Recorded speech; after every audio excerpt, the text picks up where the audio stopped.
ಜನ ನಿಬಿಡ ಪ್ರದೇಶದಲ್ಲೇ ಗಂಧದ ಮರವನ್ನು ಕಟ್ಟು ಮಾಡಿ ಹೊತ್ತೊಯ್ದ ಘಟನೆ ಚನ್ನರಾಯಪಟ್ಟಣದ ಸರ್ಕಾರಿ ಆಸ್ಪತ್ರೆ ಮುಂಭಾಗದಲ್ಲಿ ಇರುವಂತಹ ಇಂದಿರಾ ಕ್ಯಾಂಟೀನ್ ಆವರಣದಲ್ಲಿ ನಡೆದಿದೆ. ಸರ್ಕಾರಿ ಆಸ್ಪತ್ರೆ ದಿನದ 24 ತಾಸು ತೆರೆದಿರುತ್ತದೆ. ಆದರೂ ಸಹ ತಡರಾತ್ರಿಯಲ್ಲಿ ಕಳ್ಳರು ತಮ್ಮ ಕೈಚಳಕ ತೋರಿಸಿದ್ದಾರೆ. ಸಿಸಿ ಕ್ಯಾಮೆರಾವನ್ನು ಶುದ್ಧ ಕುಡಿಯುವ ನೀರಿನ ಘಟಕ ಹಾಗೂ ಇಂದಿರಾ ಕ್ಯಾಂಟೀನ್ನ ಮಧ್ಯೆ ಅಳವಡಿಸಲಾಗಿದೆ. ಈ ಸಿಸಿ ಕ್ಯಾಮೆರಾದ ಮೇಲೆ ಬಟ್ಟೆ ಹಾಕಿ ಕಳ್ಳತನ ಮಾಡಿರುವುದು ಬೆಳಕಿಗೆ ಬಂದಿದೆ.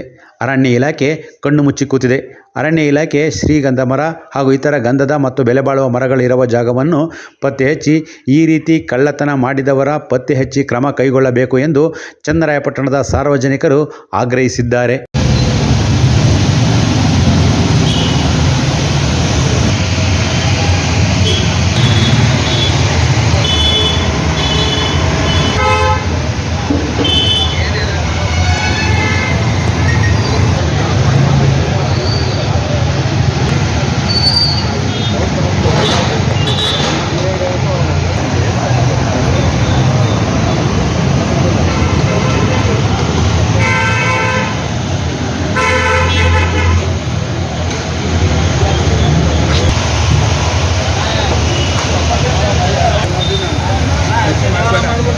ಅಧ್ಯಕ್ಷ